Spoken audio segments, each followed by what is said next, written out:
টের বোন সাথে আমাকে বাজেভাবে জুড়ে দেওয়া হয়েছে, ঠিক আছে? তো যাই হোক, এই জিনিসটা, এই ধাক্কাটা আমি সহ্য করতে পারছি না, আর পারলাম না। মানে আমি এটা, মানে এই মেসেজটা দিতে চলেছি, জানি না আজকের রাত্রে আমার লাইফের মধ্যে আমার বর্তমান পরিস্থিতি, আমি এটুকুই বলতে চাইছি যে আমি জানি না আমার কি হবে। কারণ আমি সত্যি আমার লাইফ নিয়ে খুব প্রবলেমে পড়ে গেছি, খুব প্রবলেমে পড়ে গেছি এইসবের মধ্যে জড়িয়ে। সত্যি বলতে আমার লাইফটা পুরো শেষ হয়ে গেছে। তো আমার মতন ছেলের আপনারা একবার বিবেচনা করবেন, যদি আমি কোনো রকম কোনো বাজে ডিসিশন নিই, মানে বাজে ডিসিশন, সেটা হয়তো মানে অফেন্স, একটা ক্রিমিনাল অফেন্স, যেটা ওটাও একটা অফেন্স। কারণ ওইটা করা উচিত নয়, আমি তো এটাই বলবো। এটা সমাজে এইভাবে বার্তা দেওয়া উচিত নয়। সেই জন্য আমি সেই জিনিসটা নাম নিতে চাই না। যারা বোঝার তারা ঠিক বুঝবে। তো আজকে দাঁড়িয়ে অনেক কিছু আমি সহ্য করেছি, অনেক কিছু মানুষের জন্য করেছি, করে আজকে বর্তমানে আমি হচ্ছে ক্রিমিনাল হয়ে গেছি। উভয় পক্ষের কাছে আমি ক্রিমিনাল হয়ে গেছি, ঠিক আছে? আমাকে এমনও সব মানে থ্রেট দেওয়া হচ্ছে যে আমাকে, আমার বাবা মাকে জেলে ভরে দেওয়া হবে, ঠিক আছে? তো এখন বর্তমান পরিস্থিতিটা এটাই যে আমি এমন একটা মিডিল ম্যান যে আমি যেদিকে যাব সেদিকে পাল্লা ভারী, সেদিকেই সেদিকেই সবকিছু মানে কেস ঘুরবে, এটাই হচ্ছে ব্যাপার। তো ঘটনা হচ্ছে, আমি কারোর সাথে ধোকা দিতে পারবো না, আবার এদিকে আমার নিজের বাবা মা আর আমার নিজের সম্মানটা আমার কাছে দামি। আর একটা জিনিস, আমার বাবা মাকে তো, আমার জন্য আমার বাবা মাকে জেল খাটাতে পারবো না।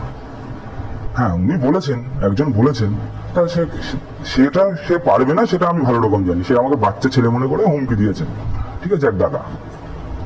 তো যাই হোক, আমি আপনাদের কাছে এটুকুই বলবো যে মানুষ সব সময় মিথ্যে কথা বলে, কিন্তু শেষ সময় এসে কখনোই মিথ্যে কথা বলে না।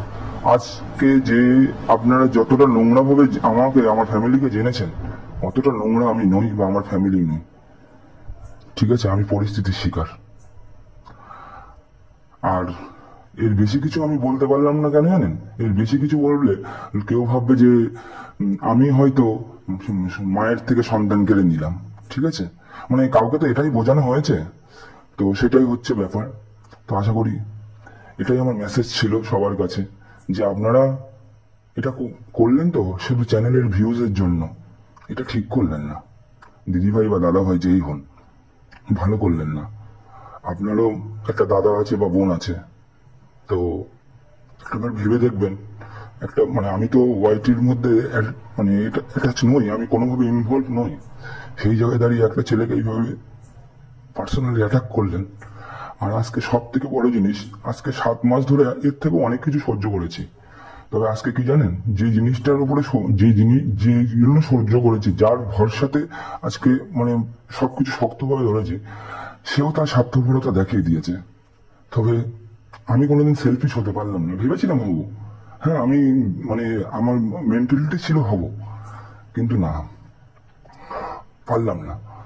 কারণ কোনো জায়গায় দাঁড়িয়ে মনে হলো যে আমার জিনিসগুলো তো সত্যি ছিল, আমার ফিলিংসটা, আমার কিছু তো সত্যি ছিল, তারটা না হয় এখন বিলীন হয়ে গেছে।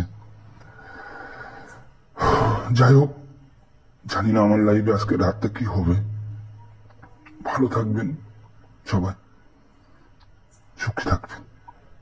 আর একটাই আপনাদের কাছে মানে অনুরোধ, কোনো মানুষকে এইভাবে পার্সোনালি অ্যাটাক করে তার মেন্টালি ভাবে ডিসব্যালেন্স করে, মানে আমার মেন্টালি টর্চার করবেন না। এটা আপনার কাছে মানে আমার আমার আমি আপনার আমাকে অনেক গালাগালি, যারা যারা ভিডিও বানান বা অনেক ছোট বড় কথা বলেছেন, আমি দিদি ভাই বলেই বললাম বা কাকিমা বলেই বললাম। অনেকে মায়ের বয়সী আছেন, অনেকে দিদি বোনের বয়সী, তা তাদেরকেই বললাম সেরকম করবেন না। কারণ দিন শেষে আপনিও একটা মানুষ, আমিও একটা মানুষ।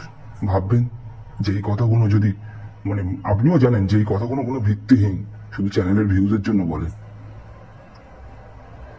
তাহলে আপনার উপরে কি যায়? কারণ আপনি এই জিনিসটার মধ্যে অ্যাডিক্টেড, ইউটিউব জিনিসটার মধ্যে, এটা আপনার ইনকাম, সোর্স অফ ইনকাম। আপনি চলতে পারেন, কিন্তু আমি কি করে ছিলবো? যাই হোক, কথাই কথা বাড়ে। ভালো থাকবেন সবাই, টাটা।